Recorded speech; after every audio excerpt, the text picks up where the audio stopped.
Bueno, muchas gracias por la invitación, Hugo. Realmente es un honor poder estar acá y participar en esta serie de entrevistas que hace la Fundación todos los meses. Como mencionaba, mi nombre es Javier de la Maza, soy residente de la urgencia pediátrica del Hospital San Borja y también tengo la suerte de ser docente en la Universidad Católica. Y hoy día estoy acá para hablarles sobre comunicación en equipos de salud y la repercusión que esto tiene en la seguridad del paciente. Dentro de los objetivos para la sesión de hoy, vamos a comenzar revisando la evidencia y los principios que fomentan la seguridad del paciente. Vamos a posteriormente describir algunos de los modelos clásicos de comunicación, específicamente hablando de la comunicación interpersonal y la función que ésta cumple en la práctica clínica, cuál es su importancia. Y por último, me gustaría cerrar la presentación entregando algunas herramientas que fomentan la comunicación efectiva en los equipos de salud. Ahora, ¿por qué este tema es tan importante? Porque independiente de los años de experiencia o en el área en la cual uno se desempeña en el ámbito clínico, ya sea como médico, enfermera, técnico paramédico, químico farmacéutico, kinesiólogo, TENS, uno lo que se va dando cuenta y lo que va aprendiendo es que independiente de todos los esfuerzos que hagamos, los seres humanos estamos siempre expuestos a cometer errores, eso es parte de la vida, y por lo tanto, una vez que reconocemos eso y entendemos que mitigar esos errores es clave para asegurar la seguridad de nuestros pacientes, bueno, a partir de ahí podemos avanzar hacia una cultura de seguridad y a una mejor calidad asistencial. Y esto es algo que se transformó en una temática relevante en los años 90, que ahí fue, en el fondo hay algunos hitos que ocurrieron en Estados Unidos principalmente, que marcaron un antes y un después en lo que tiene relación con el tema de seguridad del paciente. En la actualidad sabemos que la seguridad del paciente es algo, es una prioridad mundial, pero hace no más de 20 años era un tema que estaba invisibilizado. Y uno de los hitos que marcaron, que fueron como muy importantes en el desarrollo de esta área y le impulsaron, fue la publicación de este informe que se titula To Err is Human o Errar es Humano, que fue un informe publicado por el Instituto de Medicina de los Estados Unidos en el año 99, ¿ya? Y en este informe los autores lo que hicieron fue extrapolar eh, en el fondo el número de muertes que podían asociarse a eventos adversos y lo que vieron es que de las 33, aproximadamente 33,6 millones de hospitalizaciones anuales que habían en Estados Unidos, se podían producir entre 50.000 a 90.000 hasta 100.000 eventos adversos ligados a la atención de salud.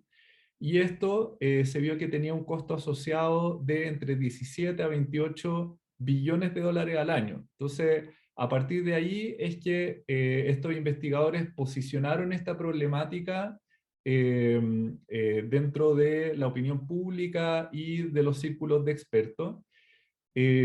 Algunos reportes más recientes que se han publicado han mostrado que la verdad es que no han habido muchos cambios en relación a este tema. Por ejemplo, este estudio publicado en 2010 en el New England Journal of Medicine, que se titula en el fondo que muestra las tendencias temporales en términos de daños al paciente, y un estudio retrospectivo con una muestra aleatoria que hicieron los investigadores de 2.300 hospitalizaciones.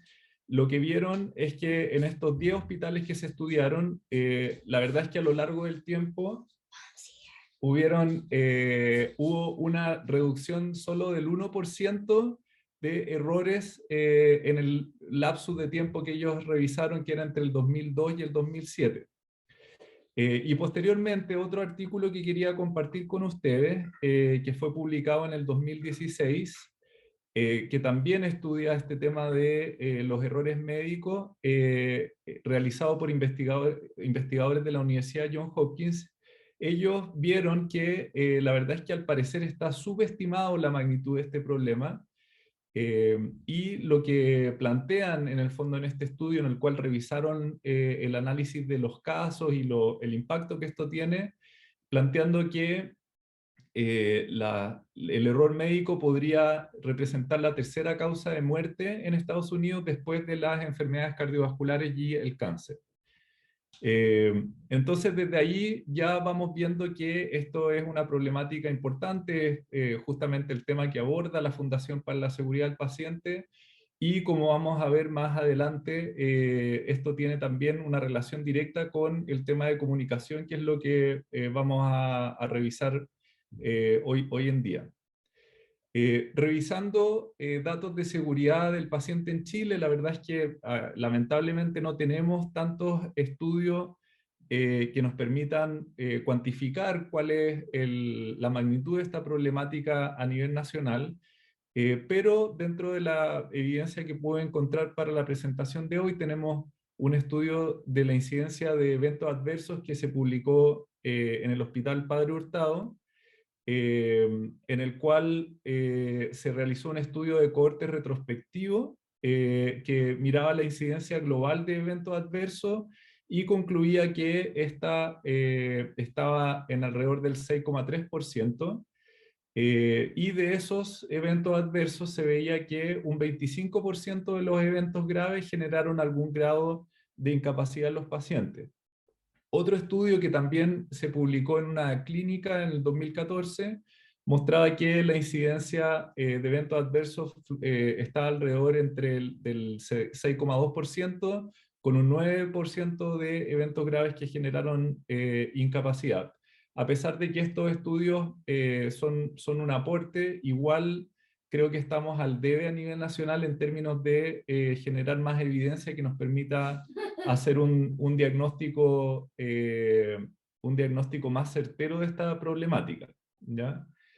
Eh, Ahora, ¿qué factores aumentan el riesgo de cometer errores? En ese sentido podemos dividirlo entre factores individuales y factores más bien sistémicos o estructurales, ¿no?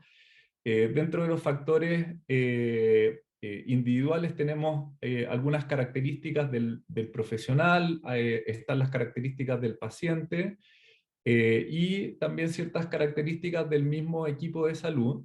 Pero esto es importante mirar más allá del ámbito individual y entender que como mencionaba, algunos factores estructurales que tienen que ver con el entorno laboral, las características de la institución, la cultura organizacional que existe ahí y las presiones externas a las cuales nos vemos expuestos constantemente. Un ejemplo de esto que se ha visto en los últimos mes y medio tiene que ver con la tremenda sobrecarga que ha existido en el sistema de salud por el aumento en el número de enfermedades respiratorias en pacientes pediátricos principalmente, que es el área en el cual me desempeño yo, y vemos, por ejemplo, como cosa de día a día, pacientes hospitalizados en los servicios de urgencia, dificultades para hospitalizar a pacientes críticos, los cuales terminan en el fondo conectados a ventiladores no invasivos generalmente en los servicios de urgencia, y estos son factores que van más allá del profesional, más allá del equipo de salud, que son problemas más estructurales y que también aumentan el riesgo de cometer errores médicos, ¿ya? Eh, y también lo que muestra la evidencia, y esto es un informe publicado por una comisión de expertos en 2011, lo que se ha visto a través de los años por en el fondo los investigadores y las personas que se han dedicado a estudiar este tema de los errores médicos y el riesgo que esto implica para la seguridad del paciente, es que la principal causa de errores médicos es justamente la mala comunicación entre los integrantes del equipo de salud. Y esto principalmente porque una comunicación poco efectiva dentro del equipo de salud genera fallos en la planificación y en la ejecución de acciones, lo cual puede tener un impacto negativo en la evolución del paciente. Eh, Ahora, otro factor que también me gustaría mencionar antes de pasar a la siguiente sección, tiene que ver con la jerarquía que predomina en los equipos de salud. Esto, en general, sabemos que en el ámbito clínico todavía eh, es un ámbito que es bastante conservador, que hay una jerarquía entre los distintos profesionales que componen el equipo. Y muchas veces ocurren errores que se podrían evitar justamente porque no hay una comunicación y una relación más horizontal entre integrantes del equipo de salud. Yo, por ejemplo, que me desempeño en urgencia, como médico de urgencia, confío plenamente en las sugerencias y en el ojo clínico que tienen, por ejemplo, los TENS del equipo, porque la verdad es que ellos están monitoreando al paciente, controlando los signos vitales, han agudizado el ojo clínico y muchas veces pueden entregar información crítica respecto a cambios en la evolución del paciente, pero eso no se da en todos lados y muchas veces a los médicos no nos han educado y no nos han entrenado para validar en el fondo y valorar también la opinión de otros integrantes del equipo de salud, y eso puede llevar a errores médicos. Ahora, esta lección se aprendió hace algunos años también en la industria de la aviación, donde existía también una relación muy vertical entre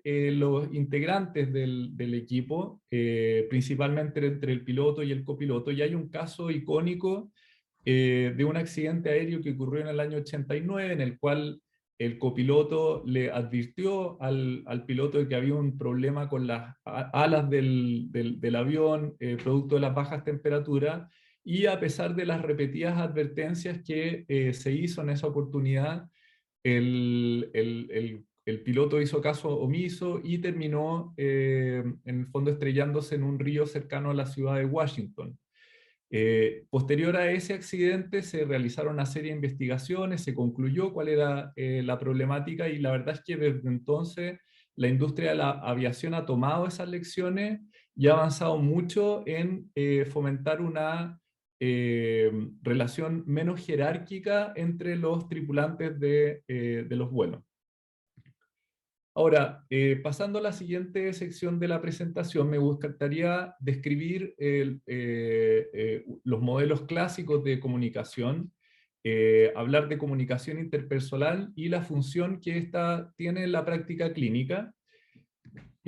¿Cómo definimos la comunicación interpersonal? Lo definimos como un proceso mediante el cual se produce un intercambio de información y en algunos casos también hay un intercambio de emociones entre dos o más personas. La comunicación es algo que ocurre a nivel intersubjetivo, ¿no es cierto?, de persona a persona. Es un proceso que es bidireccional y se puede dar de forma verbal y no verbal, ¿ya? Este es uno de los modelos clásicos, el modelo de transmisión, que es en el fondo uno de los paradigmas clásicos en el ámbito de la comunicación, que fue publicado en el año 49 por los autores Shannon y Weber. Y el propósito, lo que plantean estos autores es que el propósito principal de la comunicación es el intento del comunicador de afectar en una dirección dada la respuesta o la conducta del receptor. Y esto lo plantean en este modelo que es más bien unidireccional, en la cual se identifican claramente las partes con un emisor, que es la fuente, el cual transmite un mensaje, ¿no es cierto?, que contiene cierta información y el cual llega al receptor que tiene una respuesta determinada. Eh, Este modelo lo que plantea es que la principal función de la comunicación es justamente el intercambio de información, y esto tiene una repercusión o genera una respuesta que afecta nuestras actitudes y nuestra conducta. La gracia de este modelo es que identifica muy bien cuáles son los elementos del proceso, y de esta manera también podemos identificar los distintos puntos en los cuales pueden ocurrir o pueden generarse problemas, ¿no? A nivel del emisor, por ejemplo, la manera en que se codifica la información y se transmite, esto puede ser de manera más o menos clara, ¿no es cierto? En el mismo proceso de transmisión pueden haber distintos factores o ruido, como lo plantean estos autores, que distorsiona la información que se transmite. Y también a nivel del receptor pueden haber dificultades para recibir ese mensaje y tener la respuesta deseada.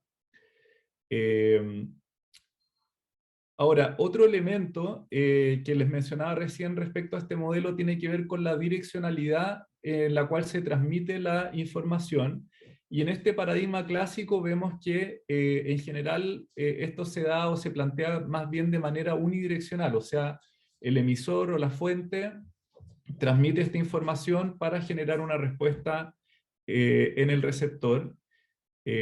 Un ejemplo en el ámbito clínico de una comunicación unidireccional sería, por ejemplo, cuando el clínico anota una indicación en la ficha o la tablilla del paciente sin avisarle a nadie, y ahí no hay ningún tipo de retroalimentación para que el receptor, que en este caso serían los otros integrantes del equipo, puedan llevar a cabo las indicaciones. Eso puede ser un ejemplo que se da, es cosa de todos los días. Ahora, sin embargo, en los años más recientes se ha ido incorporando esta idea de la retroalimentación y hemos ido más bien avanzando hacia una visión de la comunicación como un proceso bidireccional, en el cual hay un diálogo, ¿cierto? Más que una transmisión de información, hay un diálogo entre dos comunicadores, ¿no? Entonces, de esta manera va quedando atrás esta noción como del emisor y el receptor, y le damos agencia y le damos importancia a los distintos integrantes que forman parte del proceso comunicativo. Esta comunicación bidireccional, que es la que se ha ido aceptando más en los modelos más recientes, involucra justamente a estos dos actores que forman parte de un constante intercambio de información que es más bien bidireccional. Eh, Ahora, dentro de la comunicación interpersonal existen algunos principios que quiero compartir con ustedes hoy día, que en este caso son 4. El primero es que la comunicación interpersonal es ineludible. No podemos no comunicarnos. Todo el tiempo nos comunicamos con personas que nos rodean, y estamos procesando la información que nos transmiten y nosotros también transmitiendo información hacia los otros. El segundo principio es que la comunicación interpersonal es irreversible. Uno no puede retractarse de algo una vez que se ha dicho, ¿ya?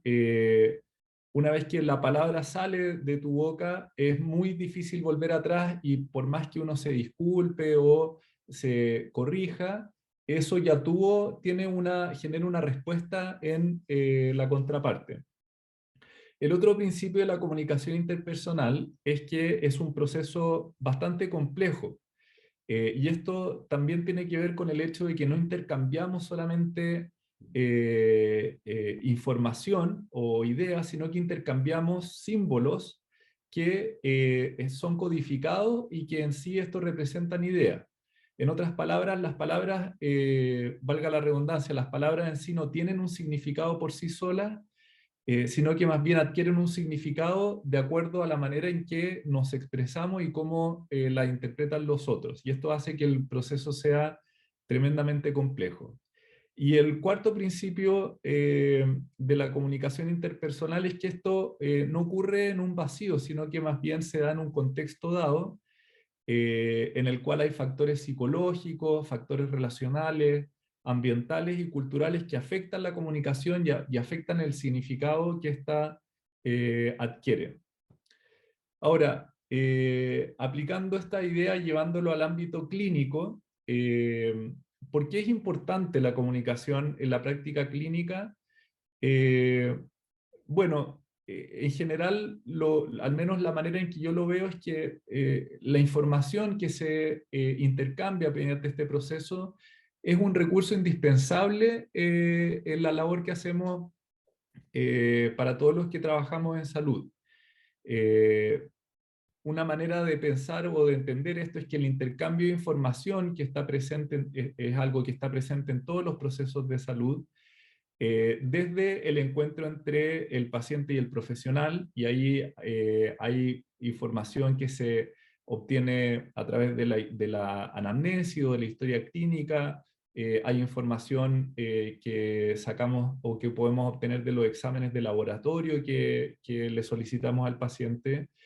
Hay información que se intercambia entre los integrantes del equipo de salud que va a afectar las decisiones que se toman en relación a un caso determinado. Y también podemos pensar que hay un intercambio de información en las campañas que vemos en televisión, como por ejemplo para promover la vacunación, en afiches que encontramos en los servicios clínicos que promueven el lavado de manos, etcétera. O sea, todos estos elementos contienen información que se está intercambiando constantemente y que va a afectar las decisiones y las conductas que tenemos en el ámbito clínico. Otra cosa importante es que en este ámbito también encontramos distintos tipos de comunicación, ¿no? Hay comunicación escrita, como la que se encuentra en la ficha clínica, ya sea la ficha de papel o la ficha de registro clínico electrónica. Está la comunicación verbal, que es la manera más efectiva de comunicación, y también cuando se trata de la interacción entre dos personas, también existe una comunicación no verbal.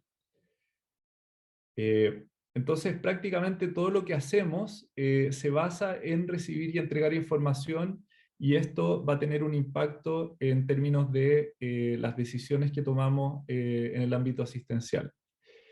Ahora, siguiendo con esta misma idea de cuál es la importancia de la comunicación en la práctica clínica, vemos que la comunicación es un proceso clave, eh, eh, viéndolo desde el punto de vista del paciente, dado que promueve la toma de decisiones informadas por parte de los pacientes. También hay evidencia que muestra cómo esta mejora la adherencia a los tratamientos, y también hay un impacto que tiene en términos de la satisfacción con la atención en salud. Hay un estudio bien interesante que es un metaanálisis que se realizó en el año 2009, en el cual muestra que pacientes de médicos con habilidades de comunicación deficientes que se podían cuantificar, tenían entre un 19 a un 23% más de riesgo de incumplimiento de las indicaciones, y en contraparte, en algunos médicos que recibieron una formación en habilidades de comunicación y que se evalúa en este mismo estudio, se vio que la adherencia de los pacientes mejoró hasta en un 12%. También la comunicación es relevante cuando lo vemos desde el punto de vista del profesional. Es un proceso clave para el profesional porque mejora la calidad de la atención, hay un menor riesgo de demandas, y en general también hay una mayor satisfacción reportada de los mismos profesionales cuando tienen más herramientas de comunicación para interactuar con los pacientes. Hay un estudio, este otro estudio que les quería compartir, que muestra los puntajes de satisfacción que los pacientes le dan a los médicos. Mostraba que había una correlación entre los puntajes de satisfacción y el riesgo de demandas por negligencia que se le hicieron a profesionales en un periodo de 20 años. Y lo que muestra este gráfico es que los médicos que estaban en el tercio superior en términos de puntaje de satisfacción, comparado con los del tercio medio, tenían un riesgo 26% menor de demandas médicas, y asimismo los médicos que estaban en el tercio inferior en términos de satisfacción, de acuerdo a la opinión de los pacientes, tenían una tasa de demandas de un 110% mayor en comparación con sus colegas que estaban mejor evaluados. Entonces, ahí vamos viendo que también hay evidencia bastante contundente que en el fondo muestra cómo la buena comunicación y el efecto que ésta tiene en la satisfacción del paciente también tiene un impacto en aspectos como el riesgo de tener un caso por que se judicialice un caso por negligencia. Eh, Ahora, por último, también hay aspectos relevantes cuando vemos la comunicación y el impacto que esto tiene a nivel del equipo de salud, en el sentido de que la comunicación promueve la colaboración en los equipos de salud. Esta mejora la toma de decisiones porque en el fondo permite que de que contemos con información desde distintas fuentes, tanto los distintos integrantes del equipo de salud, el paciente, los familiares, etcétera, y eso mejora la calidad de las decisiones. Y la buena comunicación también reduce el riesgo de cometer errores, mejorando la calidad de la atención. La comunicación efectiva permite mejorar los procesos diagnósticos, evita la toma de exámenes innecesarios o la prescripción de tratamientos innecesarios, y esto a la larga también no solamente se traduce en menor riesgo de errores, sino que también se traduce en menores gastos para el sistema de salud. Este es un estudio que muestra una de las herramientas que voy a mencionar al final de la presentación. Es un estudio prospectivo de un programa que buscaba mejorar la entrega de turno entre residentes y se realizó en 9 hospitales pediátricos.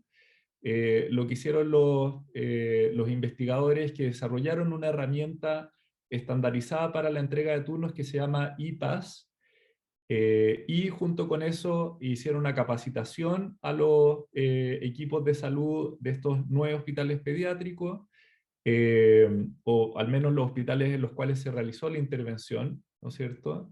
Se hicieron también un trabajo con las jefaturas de los distintos servicios para fomentar la adopción de esta herramienta. Y esto también se acompañó con una campaña comunicacional de comunicación interna dentro de los hospitales para fomentar la adopción de esta herramienta. Y lo que se vio es que la tasa de errores médicos disminuyó en un 23%, comparando los hospitales en los cuales se hizo la intervención versus los hospitales en los cuales no se hizo. Y la tasa de eventos adversos prevenibles disminuyó en un 30%. Entonces ahí vamos viendo cómo aplicar estas estrategias de comunicación y las distintas herramientas que existen hoy en día tiene beneficios para el equipo de salud y tiene un impacto tremendo en la calidad de la atención y en la seguridad del paciente. Y por último, en esta tercera parte de la presentación me gustaría revisar algunas herramientas que fomentan una comunicación efectiva en salud y promueven una cultura de seguridad, disminuyendo el riesgo de cometer errores. Entonces, es importante recordar cuáles son, ¿no es cierto?, los principios de la seguridad asistencial y cómo esto se basa en dos como grandes líneas de pensamiento. La primera, que es la teoría de error de Reason, la cual se basa en el hecho de que todos y todas cometemos errores, se asume que el ser humano es falible y que los errores van a seguir cometiendo, que es lo que mencionaba al principio de la presentación, Y por lo mismo, desde esa mirada, vemos que es necesario que de alguna manera rediseñar los procesos clínicos para hacer que esto sea menos, que haya menos propensión al fallo o al error, especialmente en situaciones de riesgo, adoptando estrategias para la detección precoz también de estos errores. Y la otra, como gran línea de pensamiento que ha servido como un principio de la seguridad asistencial, es esta idea de la cultura de seguridad, que se refiere a una cultura no punitiva en la que existe un compromiso de los individuos y las organizaciones con la seguridad, ¿cierto? Y que por lo tanto se basa en la aplicación de las mejores prácticas y estándares. Lo que se busca acá es fomentar un clima de seguridad abierto y de confianza mutua, en la cual los errores son una fuente de aprendizaje en lugar de ser utilizados para culpabilizar a las personas. Y esto es algo que se ve reflejado en este testimonio que salió de una encuesta que aplicamos en el Hospital San Borja, en el cual uno de los entrevistados plantea que importa mucho el trabajo en equipo, la confianza entre los miembros y una buena comunicación. Lo peor para ser constructivos en corregir errores es un ambiente punitivo. Creo que este testimonio refleja muy bien esta idea de la cultura de seguridad, y esto también va de la mano con un concepto que se ha hecho bastante popular en el último tiempo a nivel organizacional, que tiene que ver con la idea de generar una seguridad psicológica o espacios seguros en los cuales las personas se sientan, tengan la confianza de manifestar sus preocupaciones y sin el miedo de que esto vaya a tener una repercusión negativa. Eso es una idea que ha ido agarrando vuelo en el último tiempo y que sería importante también llevarla al ámbito de la salud para mejorar la calidad de la atención y disminuir el riesgo de errores. Ahora, dentro de los principios de seguridad asistencial y de los principios que se han, en el fondo, se han podido generar en base a la evidencia de años de investigación, hay tres que quería destacar hoy día y que son, en el fondo, tres principios clave para reducir el riesgo de cometer errores. Uno tiene que ver con estandarizar procesos. Esto es algo que lo hemos visto en los últimos años, por ejemplo, en el ámbito de la urgencia, con todos los procesos que tienen que ver con la reanimación del paciente. Antiguamente, cuando había un paciente crítico que requería reanimación, esto generalmente producía una situación caótica, ¿no es cierto? En la cual los distintos miembros del equipo corrían por todas partes buscando los insumos, medicamentos, dispositivos de ventilación que se requerían. Y con los años se ha ido mejorando bastante en esta área, estandarizando, por ejemplo, los protocolos de reanimación con cursos como el PALS o el ACLS, desarrollando soluciones como el carro de paros, en el cual está centralizado todos los insumos que se necesitan para hacer la reanimación. Y en el ámbito de comunicación, hay algunos procesos de comunicación que también se han estandarizado. Acá quería compartir con ustedes algunas herramientas eh, por ejemplo, permiten estandarizar la entrega de turno. Una de estas es SBAR, que es una mnemotecnia que tiene 4 componentes, ¿no es cierto? El primer componente que incluye esta mnemotecnia para la entrega de turno es la situación. ¿Cuál es la situación actual del paciente? ¿Cuáles son los aspectos clínicos más relevantes que hay que prestarle atención? La B se refiere al background del paciente, cuáles son sus antecedentes mórbidos, ¿no es cierto? Los medicamentos que ocupa, etc. La A se refiere al assessment o una apreciación del paciente, o sea, la apreciación más bien subjetiva que el clínico tiene del paciente en ese momento dado.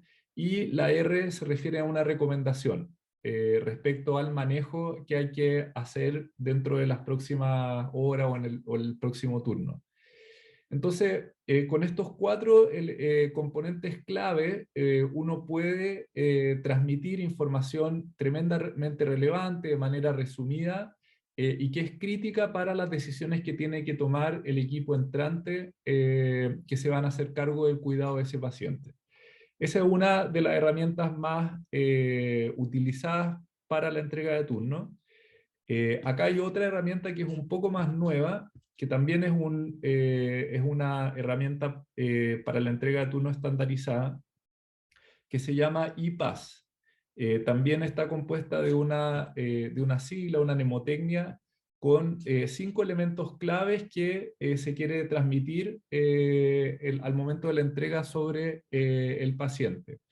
La I se refiere a la severidad del paciente y de su enfermedad, illness severity, y ahí, en el fondo, lo que uno le transmite al turno entrante, si el paciente está estable, si el paciente está inestable, o si es un paciente que está, en el fondo, que es de cuidado y que hay que estar observándolo. La P se refiere a una síntesis de la historia del paciente y los antecedentes. En el fondo, nuevamente, los antecedentes mórbidos, cuáles fueron los eventos que llevaron a la hospitalización, cuál ha sido la evolución del paciente durante el tiempo que ha estado hospitalizado y cuál es el plan que hay con respecto al manejo. La A se refiere a action list o las cosas que están pendientes a hacer, ¿no es cierto? Si hay que tomar algún examen, si hay planes de administrar antibióticos, etc. La S se refiere a Situation Awareness, que es en el fondo tener conciencia de la situación, de saber qué es lo que está pasando y planes de emergencia en caso de que ocurran ciertas complicaciones. Y por último, la S se hace cargo de la retroalimentación y es una síntesis por parte del turno entrante, del que recibe la información, en el cual él hace una devolución de la información, cómo la entendió y destacando los puntos más importantes de lo que se ha transmitido en ese momento. Esta es la herramienta de entrega de turnos que se utilizó en este estudio que les mencionaba antes, en el cual se produjo una reducción importante en distintos hospitales pediátricos en términos de la tasa de errores médicos, lo cual demuestra la utilidad que tienen estos elementos si es que se pueden implementar de manera adecuada. Y otra herramienta estandarizada que quería compartir con ustedes, que tiene que ver con esta idea de estandarizar procesos, es estandarizar la manera en que nos comunicamos con los otros integrantes del equipo de salud y de cómo hacerlo de manera asertiva, ¿no? Muchas veces en un ambiente estresante, crítico, como es la atención de salud, ya sea a nivel de urgencia, o a nivel hospitalario, a veces tenemos falencias para comunicarnos con los otros de manera asertiva. Y esta herramienta que se llama PACE, que también está compuesta de 4 letras que nos recuerdan como distintos pasos o distintos escalones de comunicación, también puede ser una ayuda de memoria útil para comunicarse de manera más asertiva. La P se refiere a probe o preguntar, ¿no? Preguntarle a la otra persona si es que necesita ayuda, si tiene alguna duda con respecto al paciente. La A se refiere a alertar y es en el fondo decirle a la otra persona, al otro integrante del equipo, que tenga ojo con quizás algo que no está prestando la atención, que a lo mejor el paciente se ha ido descompensando, se ve mal, y esto es una manera también de hacerlo de manera asertiva, de alertar al otro que ponga ojo a cierto aspecto. La C, que ya es un escalón más arriba, es de challenge o de desafiar al otro y de decirle, oye, el paciente está mal, sería importante intervenir de alguna manera, ponerle oxígeno, o pasarle un bolo de suero fisiológico, o hacer alguna intervención clínica para hacerse cargo de las manifestaciones que está teniendo el paciente o los síntomas que está mostrando.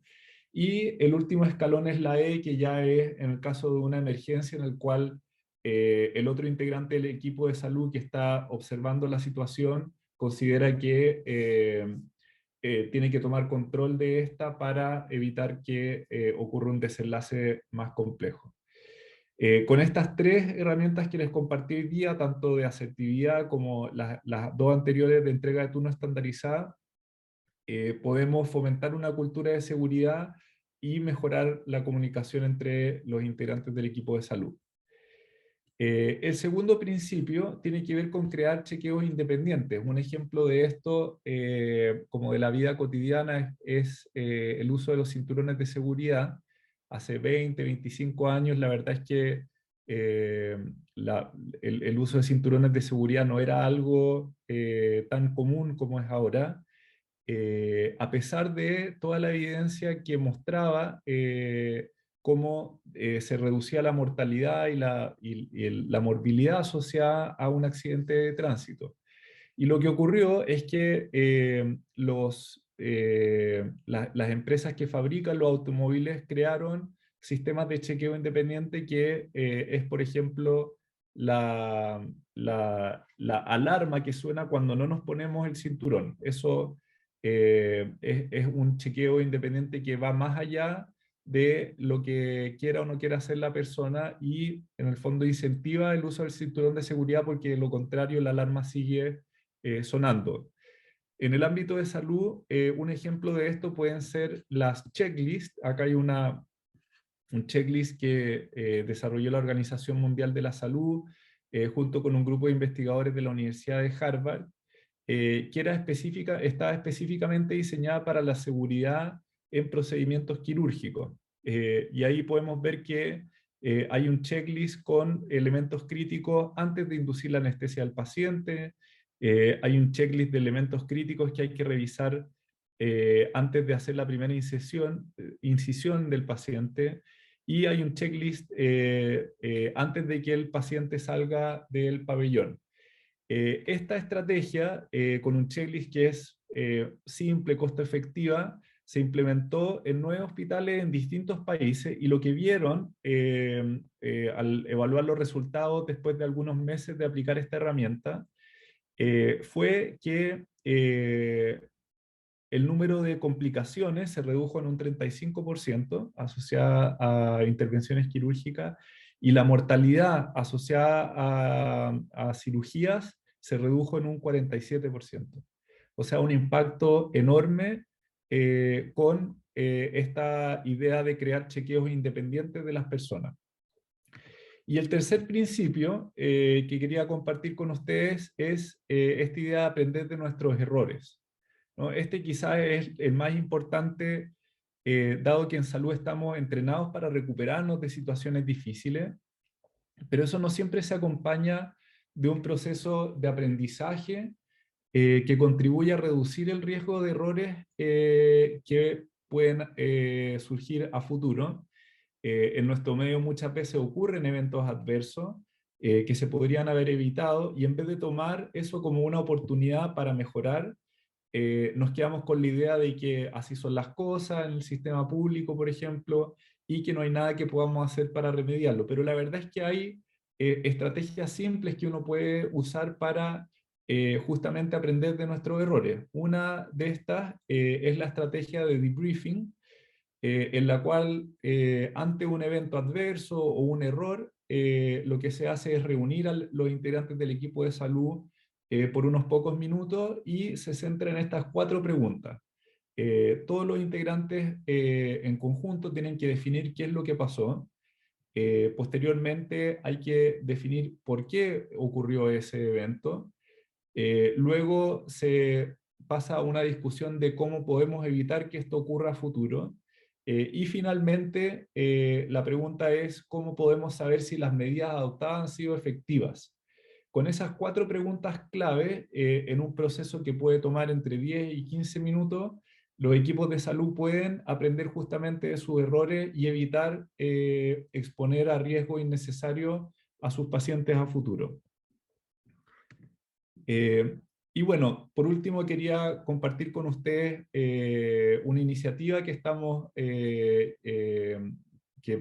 partiendo con un grupo de docentes de la Universidad Católica que justamente lo que busca es promover la comunicación para mejorar la calidad de la atención en salud. Esto es una iniciativa que se va a llamar Instituto de Comunicación en Salud, y lo que queremos es generar educación continua basada en evidencia para mejorar las habilidades de comunicación de los equipos de salud con herramientas como las que compartí con ustedes hoy día. En caso de dudas, pueden contactarme por correo, ya sea de esta iniciativa que estamos haciendo o dudas en relación a la presentación que acabo de hacer. Nuevamente, agradezco mucho la oportunidad de poder compartir y hablar de estos temas. Muchas gracias a Hugo y a la Fundación, y mucho éxito en sus actividades a futuro. Bueno, estimado, agradecer la gentileza que ha tenido de compartirnos su experiencia y la forma de cómo ves este tema de la comunicación en salud. Hiciste un recorrido por Joint Commission, por TeamTeps y por todas las herramientas que vienen desde el mundo respecto a mejorar la comunicación en salud. Bueno, estamos trabajando en eso. Una pregunta.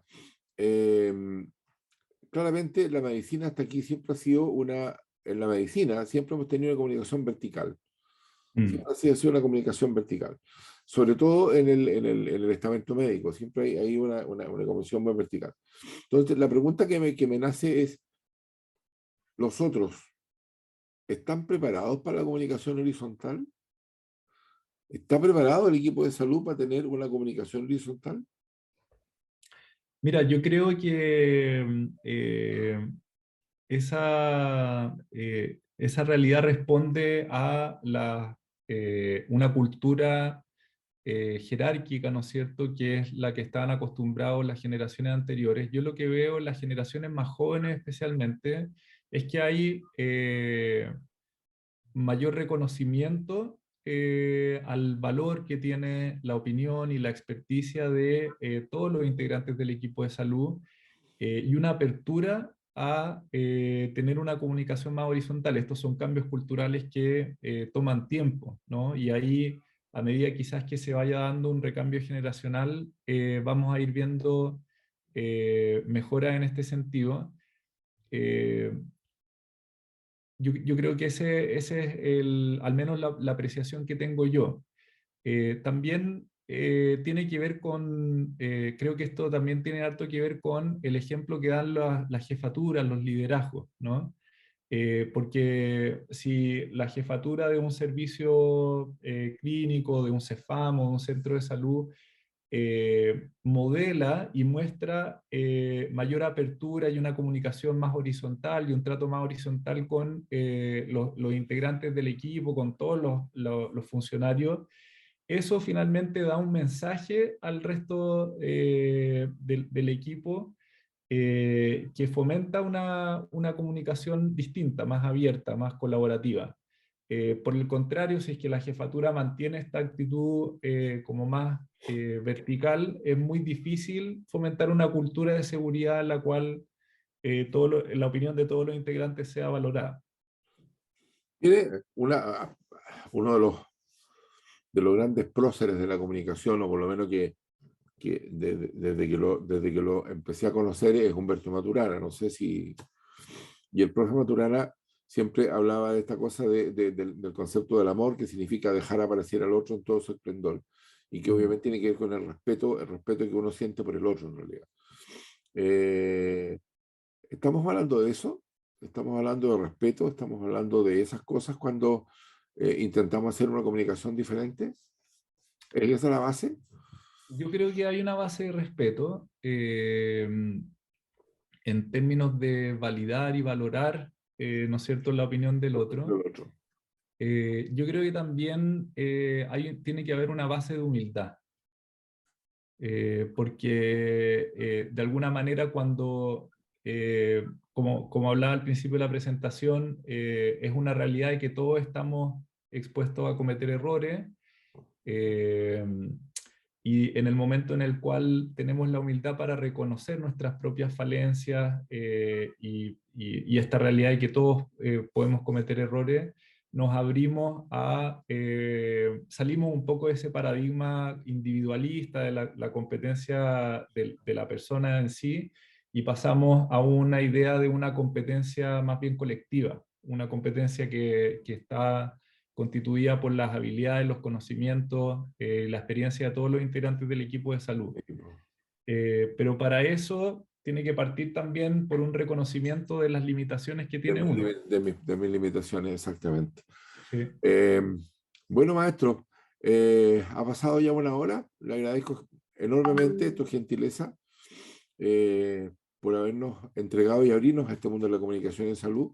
Estoy absolutamente seguro que esta no va a ser la primera vez, digamos, porque este es un tema que tenemos que seguir remarcando. Yo creo que bueno, Joint Commission lo coloca, en una primera diapositiva lo marcaste, de los eventos centinelas de Joint Commission, uno de los principales responsables es la comunicación en salud, es la comunicación entre los profesionales. Ahora, nos queda la otra parte de la comunicación, porque la comunicación de las capacidades que tenemos que desarrollar, porque son capacidades a desarrollar, que es la capacidad de comunicarle nuestros saberes y nuestros haceres, comunicárselos al paciente. Y ahí es otro tema y es absolutamente diferente. Así que yo creo que probablemente nos vamos a encontrar en algún minuto conversando sobre estos temas. Así que una vez más, doctor Javier de la Maza, muchas gracias y muy gentil y muy amable por haber compartido con nosotros este momento. Esperamos que tener muchas preguntas y te las haremos llegar por correo si así es. Y esperamos su respuesta si es que fuere pertinente. Así que muchas gracias y estimados amigos, una vez más, gracias por haber estado en este Zoom 17 a las 7 y los esperamos nuevamente. Gracias.